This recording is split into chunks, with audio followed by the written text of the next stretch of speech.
ඔයාලා pass papers කරද්දී ඔයාලට හම්බෙලා ඇති ආම්ලික ප්‍රබලතාව විචලනය කර ආම්ලික ප්‍රබලතාවයේ වැඩි වෙන පිළිවෙලට පෙළ ගස්වන්න, ඒ වගේම ආම්ලික ප්‍රබලතාවය අඩු වෙන පිළිවෙලට පෙළ ගස්වන්න කියලා ප්‍රශ්න හම්බෙලා ඇති. හරිද? ඒ වගේ ප්‍රශ්න වලට කොහොමද අපි උත්තර හොයන්නේ කියලා මේ වීඩියෝ එකෙන් කතා කරන්නේ. ඒ ප්‍රශ්න වලට උත්තර හොයන විදිය ගැන තමයි මේ වීඩියෝ එකෙන් අපි කතා කරන්නේ. හරිද? එතකොට කතාව තියෙන්නේ මේකයි.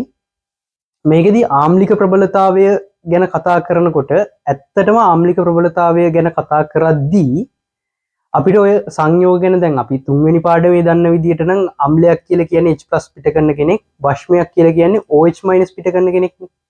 දැන් ඒ වගේ කෙනෙක්ගේ ආම්ලික ප්‍රබලතාවයේ භාෂ්මික ප්‍රබලතාවය ගැන කතා කරද්දී අපිට කෙලින්ම මේ දන්නවා ප්‍රබල භස්ම කියලා කට්ටියක් අපි ඉගෙන ගන්නවා, දුබල භස්ම කියලා කට්ටියක් ඉගෙන ගන්නවා. එතකොට අපිට මේ කට්ටිය ගැන කතා කරද්දී ප්‍රබල භස්ම දුබල අම්ල ගැන මේ ප්‍රබල භස්ම දුබල මේ භස්ම ගැන අපි දන්නවා. ඒ වගේම අම්ලත් එහෙම. දුබල අම්ල ප්‍රබල භස්ම වගේ ගත්තට මේ දුබල අම්ල හරි. අපිට ඕගනික් කෙමිස්ට්‍රි වල අපිට හම්බෙනවා පාස් පේපර්ස් MCQ වල තියෙනවා මේ ඔයාලා දැකලා ඇති ආම්ලික ප්‍රබලතාවයේ භාෂ්මික ප්‍රබලතාවයේ මේ විචලන මේ පෙළ ගස්වන්න, වැඩි වෙන පිළිවෙලට පෙළ ගස්වන්න, අඩු වෙන පිළිවෙලට පෙළ ගස්වන්න කියලා ඒ විදිහට මේ සංයෝග සෙට් එකක් දීලා ඒකේ ආම්ලික ප්‍රබලතාවය කොහොමද වෙනස් වෙන්නේ, භාෂ්මික ප්‍රබලතාවය කොහොමද වෙනස් වෙන්නේ කියලා දැකලා ඇති වල ඕන තරම් ප්‍රශ්න තියෙනවා. දැන් මේ වගේ ප්‍රශ්නයක් කරන්නේ කොහොමද කියලා තමයි මේ වීඩියෝ එකෙන් කතා කරන්නේ. ඒකට අදාළ තියරි පාර්ට් එක පොඩි වෙලාවකින් කියලා දෙනවා. ඊට පස්සේ ඊට අදාළ පාස් පේපර්ස් ටිකක් ඔයාලට දෙනවා. ඒකින් පාස් පේපර්ස් ටිකක් මම අංග ටිකක් දාන්නම්. ඒ 2000 අවුරුදු 1900 ගණන් වල ඉඳන් තියෙන පේජ් රූපේ තියෙන MCQ ටික. ඒ ටික ඔයාලා තනියෙන් try කරන්න. මේක කරලා ඉවර වෙලා. හරිද? මේක හොඳට අහගෙන ඉන්න. එතකොට අහගෙන ඉඳලා පොඩි නෝට් එකක් දාගන්න. නෝට් එකක් දාගෙන ඔයාලා බලන්න කොහොමද වැඩේ වෙන්නේ කියලා. හරි. දැන් එතකොට ආම්ලික ප්‍රබලතාවය ගැන කතා කරනකොට අපි දන්න විදියට අම්ලයක් කියලා කියන්නේ H+ පිට කරන කෙනෙක්. හරිද? අම්ලයක් කියලා කියන්නේ H+ පිට කරන කෙනෙක්.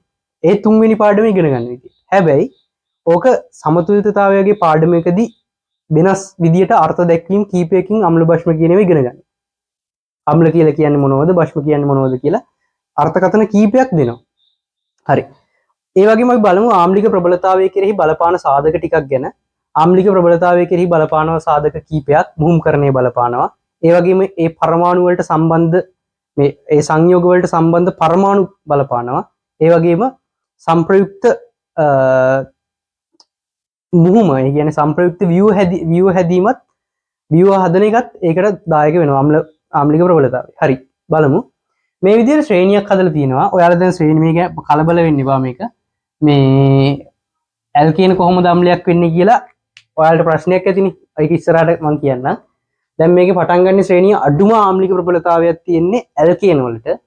ඊට වඩා ප්‍රබලතාවයක් තියෙනවා ආම්ලික ප්‍රබලතාවයක් ඇල්කීන වලට. ඊට වඩා ඇමෝනියා, දැන් බලාවි ඇමෝනියා කියන්නේ භස්මයක් නේ. එයා අම්ලයක් විදිහට ගත්තේ. හරි. ඊට වඩා ඇමෝනියා වලට තියෙන බලමු එක. ඇමෝනියා වලට වඩා හයිඩ්‍රජන් වල ආම්ලික ප්‍රබලතාවය වැඩි. හයිඩ්‍රජන් වලට වඩා අග්‍රස්ත ඇල්කයින් වල ප්‍රබලතාවය වැඩි. ඊට වඩා ඇල්කොහොල වල ප්‍රබලතාවය වැඩි, මධ්‍යසාර වල ප්‍රබලතාවය වැඩි. ඊට වඩා ජලයේ ප්‍රබලතාවය වැඩි. මධ්‍යසාර වලටත් වඩා ජලයේ ආම්ලිකතාවයක් තියෙනවා. දැන් අපි කතා දන්න විදිහට ඔයාලා දන්න විදිහට ජලය උදාසීනයිනේ. එයාට කොහොමද ආම්ලික ගතියක් එන්නේ? මේක ඔයා සමතුලිත පාඩමේ ඉගෙන ගන්නකොට ඔයා කතා කරන ජලයේ විඝටනයක් ගැන. එතකොට ඒකෙදි ඉගෙන ගන්නවා ජලයට ආම්ලික ලක්ෂණ තියෙනවා කියලා. ආම්ලික සියම් ආම්ලික ප්‍රබලතාවයක් ජලයට තියෙනවා. ඊට පස්සේ පීනෝල් තියෙනවා, කාබොනික් අම්ලය තියෙනවා, ඊට පස්සේ නයිට්‍රොෆීනෝල් තියෙනවා, ඊට පස්සේ කාබොක්සිලික් අම්ල තියෙනවා, ඊට පස්සේ ප්‍රබල අම්ල. මේකට මේ සෙට් එකට HCl ගත්තේ මම ප්‍රබල සෙට් එක පෙන්වන්න. එතකොට ප්‍රබල අම්ල තමයි වැඩිම ආම්ලික ප්‍රබලතාවයක් තියෙන්නේ. ඒකනේ කට්ටිය ප්‍රබලයි කියලා අපි තුන්වෙනි පාඩමේ ඉගෙන ගන්න. ඇල්කේන වගේ අහුවෙන්නේ නැහැනේ පළවෙනි තුන්වෙනි පාඩමේදී. හරිද? එතකොට දැන් මෙහෙම කතන්දරයක් තියෙනවා. දැන් ওই කතන්දරේ ගැන කතා කරද්දී අපි බලමුකෝ මේකේ ඇයි මෙයාට වඩා මෙයා ආම්ලික ප්‍රබල වෙන්නේ කියලා. දැන් ඇල්කේන දැන් ආම්ලික ප්‍රබලතාවය කෙරෙහි බලපානවා එයා H+ පිට කරලා H+ ගැලවිලා ගිහිල්ලා එයාගේ හැදෙන අයනයේ ස්ථායීතාවය. හරිද? මෙයාගේ H+ ගැලවිලා ගියාට පස්සේ CH3 CH2 ඍණ ওই විදිහට. මෙයාගේ ගැලවුණාට පස්සේ CH2 CH ඍණ ඔය විදියට. මේකේ NH2 වලින් එක හයිඩ්‍රජන් කෙනෙක් ගැලවුවාම NH2 ඍණ. හයිඩ්‍රජන් එකක් ගැලවුවාම H ඍණ. ඊට පස්සේ මෙයා අග්‍රස්ත ඇල්කයින් වලින් ගැලවුවට පස්සේ ඔය විදිහට ඍණ එනවා. මධ්‍ය ඇල්කොහොල් වලින් එහෙමයි. ජලයෙන් ගැලවුවාම OH කාණ්ඩය අපිට පේනවා ලස්සන විදිහට ලස්සනට ප්‍රශ්නේ තියෙනවා.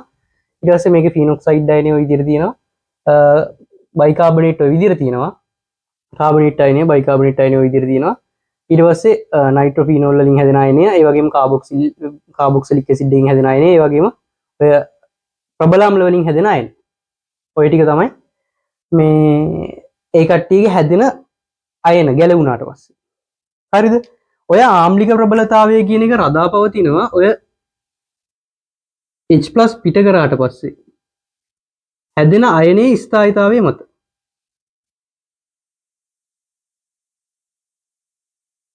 හැදෙන අයනයේ ස්ථායීතාවය මත ඕකට මේ ඕක නම් කරනවා. හරිද? එතකොට මේ අපි මේකෙදි ලුයිස් අම්ල වශ්ම කතන්දරේ දැනගන්න ඕන සමතුලිතතාවයේ තියෙන. එතකොට මේක ලුයිස් බෂ්මය විදිහට හැසිරෙනවා. මෙයාට H+ එකතු වුණාට පස්සේ ලුයිස් අම්ලය මෙයා වෙනවා.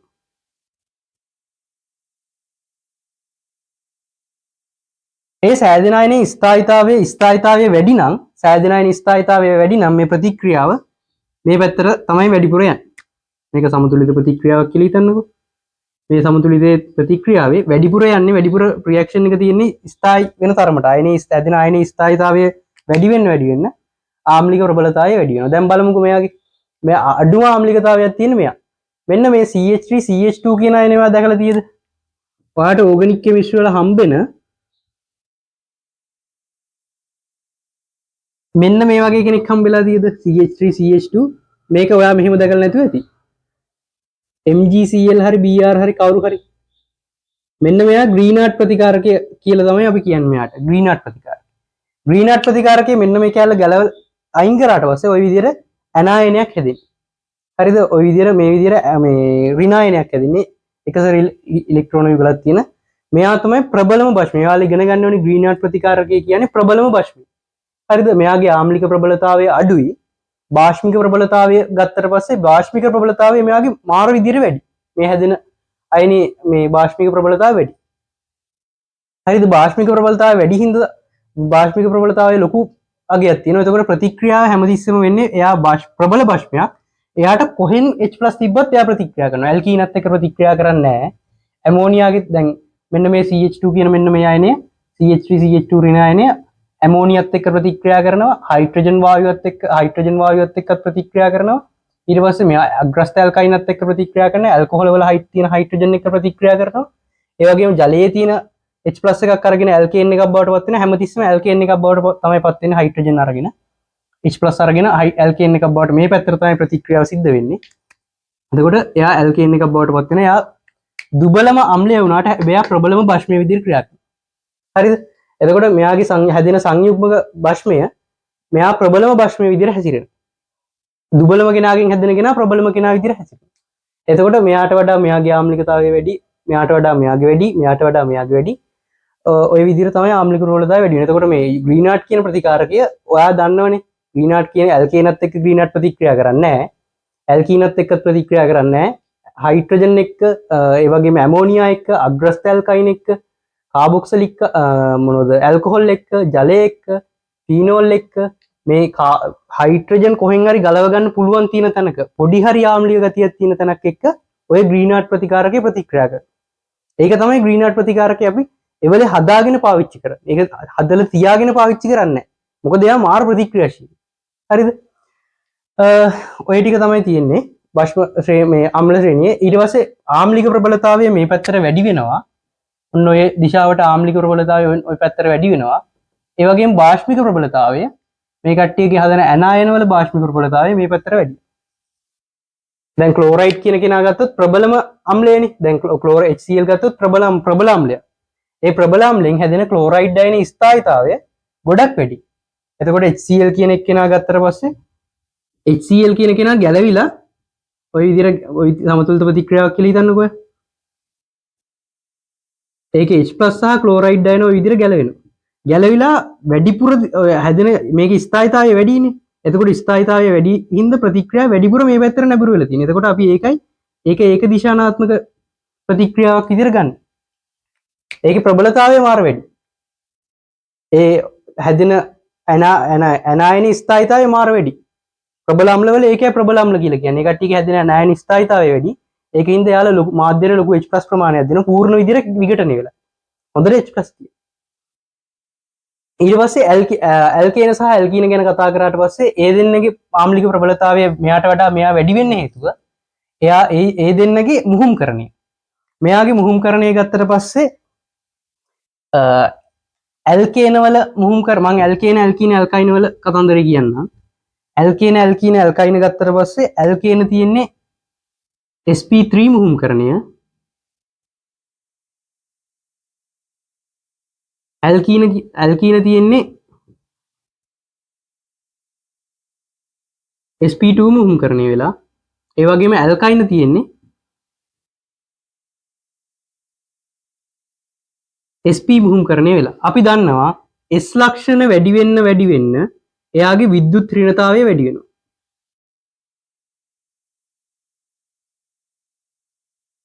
එතකොට විද්‍යුත් ඍණතාවය වැඩි වෙනකොට දැන් මෙයාට වඩා ඇල්කේන වලට වඩා ඇල්කීන වලට වඩා ඇල්කයින වල ප්‍රබලතාවය වැඩි. ඒකට හේතුව මෙයාගේ මුහුම්කරණය ගත්තට පස්සේ S ලක්ෂණ වැඩි වෙන්න විද්‍යුත් ඍණතාවය වැඩි වෙනවා. විද්‍යුත් ඍණතාවය වැඩි හින්දා මෙයාට මේ S ලක්ෂණ ප්‍රමාණය වැඩි වෙනවා. S ලක්ෂණ ප්‍රමාණය වැඩි වෙනකොට හයිඩ්‍රජන්ට ගැලවෙන්න තියෙන පහසුතාවය වැඩි වෙනවා. හරිද? හයිඩ්‍රජන්ට ගැලවෙන්න තියෙන පහසුතාවය වැඩි වෙනවා. දැන් කාබන්ගේ මෙතන විද්‍යුත් මේ sp මුහුම්කරණයක් තියෙන්නේ. එතකොට මෙතන කාබන්ගේ ගත්තොත් sp2 මුහුම්කරණයක්. එතකොට ඒකට සම්බන්ධ වෙලා තියෙන හයිඩ්‍රජන්ට ගැලවෙන්න පුළුවන් ප්‍රබලතාවය විද්‍යුත් ඍණතාවය වැඩි වෙන්න මේ හයිඩ්‍රජන්ට ගැලවෙන්න තියෙන පහසුතාවය වැඩි වෙනවා. ඒක තමයි ඒ වගේ ආම්ලික ප්‍රබලතාව වැඩි වෙන්න හේතුව ඇල්කේන ඇල්කීන ඇල්කයින. මේ ඇමෝනියා හයිඩ්‍රජන් ගත්තට පස්සේ මෙයාගේ කතන්දරේ තියෙන්නේ ඔයාලට ඒක එච්චර වැදගත් වෙන එකක් නැහැ. මේක මේ විඝටන නියතයන් සලකලා මේ අම්ල විදිහට හැම දෙයක් මේකේ දැන් හැම සංයෝගයකම පොඩි හරි ආම්ලික ගතියක් තියෙනවා. හරිද? පොඩි හරි ආම්ලික ගතියක් දැන් ඔයා දන්නවා ඇමෝනියා කියන්නේ ඉන්օර්ගනික් වල හම්බෙන එකම භාෂ්මික වායුව. ඇයි යාට අපි අම්ලයක් කියලා කියන්නේ? එයාගෙත් ආම්ලික ගුණයක් තියෙනවා. එයා ග්‍රීන්හාඩ් එක්ක ප්‍රතික්‍රියා කරද්දී හැසිරෙන්නේ අම්ලයක් විදිහට. මේ තියෙන මේ අයනේ මෙන්න මේ අයනේ ග්‍රීන්හාඩ් ප්‍රතිකාරකයේ තියෙන අයනේ හදන්නේ ওই විදිහට. මෙන්න මේ අයනේ එක්ක ප්‍රතික්‍රියා කරන්න තරම් ලොකු මෙයාගේ ලොකු භාෂ්මික ගතියක් තියෙනවා. මෙයාගේ භාෂ්මික ගතිය මේ භාෂ්මික ගතියට වඩා ගොඩක් වැඩි. මෙයාගේ චූටි ආම්ලික ඒ කියන්නේ භාෂ්මයක් දැන් භාෂ්ම මේ භාෂ්මික ගුණ තියෙන හැම කට්ටියටම පොඩි හරි ආම්ලිකතාවයක් තියෙනවා. ආම්ලික තියෙන හැම කෙනෙකුටම පොඩි හරි භාෂ්මිකතාවයක් තියෙනවා. හරිද? ඒ කියන්නේ ඒ ගුණය වැඩි වෙන්න තමයි අපි අම්ල භාෂ්ම කියලා හඳුන්වන්නේ. හරිද? එතකොට ඒ ආම්ලික ගුණය වැඩි නම් අපි අම්ල කියලා කියනවා. භාෂ්මික ගුණය වැඩි නම් අපි භාෂ්ම කියලා කියනවා. එතකොට ওই කතන්දරේ තියෙන්නේ. ඊට පස්සේ අග්‍රස්ත ඇල්කයින වලට වඩා ඇල්කොහොල වල බලමුකෝ මේ වැඩි වෙන්න හේතුව. මේකට වඩා මේකේ වැඩි වෙන්න හේතුව මෙයාගේ සම්බන්ධ වෙච්ච පරමාණු. මේ අණුවට සම්බන්ධ වෙච්ච පරමාණු මෙයාගේ ඔක්සිජන් පරමාණුවක් තියෙන්නේ. මේ ඔක්සිජන් පරමාණුවේ විද්‍යුත් ඍණතාවය වැඩි. සාපේක්ෂව ලොකු විද්‍යුත් ඍණතාවයක් තියෙනවා. වැඩි විද්‍යුත් ඍණතාවයක් තියෙනවා. ඒකින්ද එයා ඉලෙක්ට්‍රෝන අදිනවා. එතකොට හයිඩ්‍රජන්ගෙන් ඉලෙක්ට්‍රෝන අදිනවා. එතකොට හයිඩ්‍රජන්ට ගැලවෙන්න තියෙන පහසුතාවය වැඩි වෙනවා.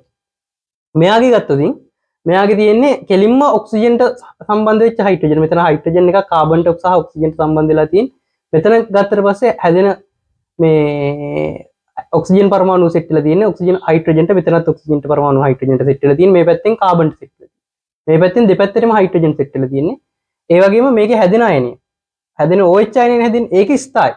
ඒකේ ස්ථායිතාවය වැඩි මෙයාට මේ හැදෙන ඇල්කොහොල් එකෙන් හැදෙන අයනයේ ස්ථායිතාවයට වඩා. එතකොට ඒක ප්‍රබල මේ අම්ලයක් විදිහට ජලයේ ප්‍රබල අම්ලයක් විදිහට ප්‍රබල අම්ලයක් නෙමෙයි ජලයේ අම්ලයක් විදිහට හැදෙනවා. ප්‍රබල කියන්න එපා. ප්‍රබල කිව්වොත් වැරදි. ප්‍රබල නෙමෙයි අම්ලයක් විදිහට හැසිරෙනවා. එයාට වඩා ෆීනෝල් වල හේතුව තමයි මෙයා හැදෙන ෆීනොක්සයිඩ් අයනය ওই විදිහට ඔයා දන්නවනේ සම්ප්‍රයුක්ත ව්‍යුහ සෙට් එකක් හදනවා කියලා. ඒක සම්ප්‍රයුක්ත ව්‍යුහ සෙට් එකක් හදලා ඒක ස්ථායි. ඊට පස්සේ මෙයා හැදෙනකොට මෙයාගේ සම්ප්‍රයුක්ත මුහුමක් හදනවා. ওই විදිහට අර කාබන් අර සම්ප්‍රයුක්ත ඒක ඇදලා බලන්න ඔයා. මොකද වීඩියෝ එක දිග වැඩි වෙන්න හින්දා මම ඒක අදින්නේ නැහැ.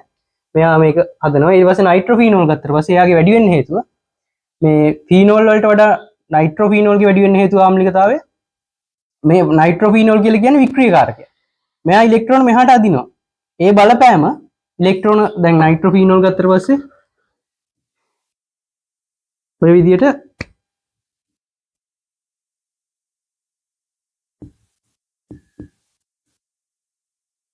NO2 කියලා කියන්නේ අපි දන්න වික්‍රියකාරකයක්. හරිද? එයා ඉලෙක්ට්‍රෝන මේ දිහාට අදිනවා. ඉලෙක්ට්‍රෝන අදිනකොට බෙන්සීන් මේ ඒ බලපෑම මේ පැත්තටම එනවා. එතකොට මේ පැත්තෙනුත් ඉලෙක්ට්‍රෝන ඇදීමක් වෙනවා. එතකොට හයිඩ්‍රජන් ගලවන්න තියෙන පහසුතාවය තව වැඩි වෙනවා. එයාට වඩා මෙයාගේ හැදෙන හේතුව මෙයාගේ සම්ප්‍රයුක්ත මුහුමක් හදනවා. අර විදිහටම තමයි. ඒකේ මේ හැදෙන මෙයාගේ අයනය මේ නයිට්‍රෝෆීනෝල් අයනේ හදන ෆීනෝල් හදන අයනේ ස්ථායීතාවයට වඩා මෙයාගේ ස්ථායීතාවය වැඩි. එයාට වඩා මෙයාගේ ස්ථායීතාවය වැඩි. මොකද මෙයා ඒ විදිහට ඉන්නවා. එයා කිසි කරදරයක් නැහැ. ප්‍රබල ආම්ලවල හැදෙන අයන ස්ථායීව තියෙනවා. හරිද? ඒක තමයි ඔකේ ආම්ලික ප්‍රබලතාවය වැඩි වෙන විදිහට පෙළගස්සලා තියෙන්නේ. එතකොට තව අපිට ප්‍රශ්නයක් සෙට් වෙනවා. ඔයාලා දැකලා ඇති සෝඩියම් කාබනේට් එක්ක CO2 පිට කරනවා. සෝඩියම් හයිඩ්‍රොක්සයිඩ් එක මේ උදාසීන වෙනවා. ඒ වගේ කතන්දර ටිකක් ඇති. ඒ කතන්දර ටිකත් මේකෙන්ම විසඳ ගන්න පුළුවන්. මේකේ අග්‍රස්තල්කයින තියෙනවනේ. ඔය අග්‍රස්තල්කයින වලට මෙහා කට්ටිය. අග්‍රස්තල්කයින, ඇල්කොහොල, ජලය, ෆීනෝල්, H2CO3 මේක ඊට පස්සේ මොනවද? නයිට්‍රෝෆීනෝල්, ඊට පස්සේ කාබොක්සිලික් ඇසිඩ් එක HCl මේ සේරම මෙයත් එක්ක ප්‍රතික්‍රියා කරන්න තරම් සෝඩියම් ලෝහයත් එක්ක ප්‍රතික්‍රියා කරලා හයිඩ්‍රජන් පිට කරන්න තරම් හැකියාවක් තියෙනවා. එයාට හයිඩ්‍රජන් ගැලවෙන්න පුළුවන් හැකියාවක් තියෙනවා. හරිද? ඊට පස්සේ මේ කාටද ඒ වගේම හයිඩ්‍රජන් සෝඩියම් එක ප්‍රතික්‍රියා කරන්නේ සෝඩියම් එක ප්‍රතික්‍රියා කරලා සෝඩියම් හයිඩ්‍රයිඩ් හදනවා. මේක මේ පැත්තට වෙන්න ඕන. තව චුට්ටක් ඔන්න ඔය විදිහට වෙන්න ඕන. සෝඩියම් හයිඩ්‍රේට් හදන්න පුළුවන් හයිඩ්‍රජන් වායුවත් එක්ක ප්‍රතික්‍රියා කරලා එතකොට හයිඩ්‍රජන් වායුවත් එක්ක ප්‍රතික්‍රියා කරනවා. ඊට පස්සේ මේ මෙතනින් එහාට හයිඩ්‍රජන් වායුවත් එක්ක තියෙන එහා පැත්තේ තියෙන සේරම කට්ටියත් එක්ක සෝඩියම් ලෝහයත් සෝඩියම් එක H2 පිට කරනවා. ඊට පස්සේ සෝඩියම් හයිඩ්‍රොක්සයිඩ් වගේ ප්‍රබල භස්මත් එක්ක ප්‍රතික්‍රියා කරන්න තරම් භාෂ්මික ආම්ලික ගතියක් තියෙනවා. ෆීනෝල් වලින් එහා කට්ටියට. ෆීනෝල්, කාබොනික් අම්ලය, නයිට්‍රෝෆීනෝල්, ඊට පස්සේ කාබොක්සිලික් අම්ල HCl සෝඩියම් හයිඩ්‍රොක්සයිඩ් එක ප්‍රතික්‍රියා කරන තරම් භාෂ්මික ගතියක් තියෙනවා. හරිද? ඊට පස්සේ මේ ඔය තියෙනවනේ කවුද? නයිට්‍රෝෆීනෝල් වලට එහා කට්ටිය. කාබොක්සිලික් ඇසිඩ් එක HCl කට්ටිය සෝඩියම් බයිකාබනේට් එක CO2 පිට කරන්න තරම් මේ ප්‍රබල ආම්ලික ගතියක් තියෙනවා. සෝඩියම් බයිකාබනේට් එක ආම්ලික මේ CO2 පිට කරන්න තරම් ප්‍රබල භාෂ්මික ගතියක් තියෙනවා. මේ සෝඩියම් කාබනේට් සෝඩියම් බයිකාබනේට් එක CO2 පිට කරන්න තරම් ප්‍රබල භාෂ්මික ගතියක් තියෙනවා. නයිට්‍රෝෆීනෝල් වලට එහා කට්ටිය. ඕක තමයි අම්ල ශ්‍රේණිය. මේක ඔලුවට දාගන්න. මේකේ තියෙන ප්‍රධාන ටික මතක තියාගන්න. මේ chart එක ඔලුවට දාගත්ත මේක එකපාරක් බැලුවා කියලා ඔලුවට යන්නේ. කීප වතාවක්ම බලලා ලියලා මේක ප්‍රැක්ටිස් කරා. ඒ වගේම මේකේ past papers MCQ තියෙනවා. මම ඒව මොනවද කියලා description එකේ දාලා තියන්නම්. මේ ඒක අවුරුද්දත් එක්ක දාලා තියන්න ඔය පේසුරු පොතේ තියෙන අවුරුද්දත් MCQ පිළිවෙලක් තියෙනවනේ. ඒකේ පේසුරු පොත් අවුරුද්දෙන් අවුරුද්ද වෙනස් වෙනකොට ඒකේ තියෙන MCQ පිළිවෙල වෙනස් වෙනවා. ඒකින්ද මේ WhatsApp group එකේ මම WhatsApp මේ channel එකක් තියෙනවා. ඒ channel එකේ දාලා තියෙන මේ අදාළ ප්‍රශ්න ටික ඒ ප්‍රශ්න ටිකත් කරන්නේ ඊට අදාළ මේකේ අදාළ note එකක් දාලා තියෙනවා. ඒක බලන්න. මේකේ ඇයි එකින් එක විස්තර කරලා ඒක බලන්න මේ හරි. එහෙනම් අපි වීඩියෝ එක ඉවර කරමු. ඒ ප්‍රශ්න ටික අනිවාර්යෙන් උත්සාහ කරන්න. එතකොට ඔයාලට ඒකෙන්